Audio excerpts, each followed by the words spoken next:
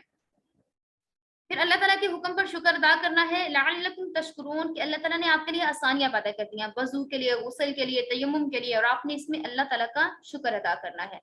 پھر واتقوا اللہ، ڈرتے رہیے اللہ تعالیٰ سے، بے شک اللہ تعالیٰ سینے میں چھپی ہوئی تمام باتوں کو جانتا ہے، اس لیے آپ نے اللہ تعالیٰ سے ڈرتے رہنا ہے. اللہ تعالیٰ نے اگر آپ کو اپنی نعمتیں عطا کر دی ہیں، اللہ تعالیٰ نعمتیں دینے پر بھی قادر ہے اور اللہ تعالیٰ نعمتیں لینے پر بھی قادر ہے. اس لیے آپ کو چاہیے کہ آپ اللہ تعالیٰ سے ڈرتے رہیے اور اللہ تعالیٰ سے مغفرت طلب کرتے رہیے. اللہ تعالیٰ نے اپنی نعمتوں اور احسانات کے ذکر و فکر کی ہمیں بھی توفیق عطا فرمائی، اور اللہ تعالیٰ سے ہم دعا کرتے ہیں کہ اللہ تعالیٰ اس پہ ہمیں استقامت عطا فرمائے اور ہمیں صحیح طریقے سے اپنی نعمتوں اور احسانات کا صحیح طریقے سے شکر ادا کرنے کی توفیق عطا فرمائے، اور اللہ تعالیٰ ہمارا شمار اپنے شکر گزار بندوں میں فرما لے اور ہمیں وہ تمام احکامات کی اطاعت و تکمیل کرنے کی توفیق عطا فرمائے جس کے بارے میں حکم ہوا ہے کہ اطاعت گزار بندے جو ہیں وہ ہمارا شکر ادا کرتے ہیں اور اطاعت کرتے ہیں. اللہ تعالیٰ ہمیں ہمیشہ ناشکری سے محفوظ رکھے. وآخر الدعوانا ان الحمد للہ رب العالمین وما علینا الا البلاغ المبین.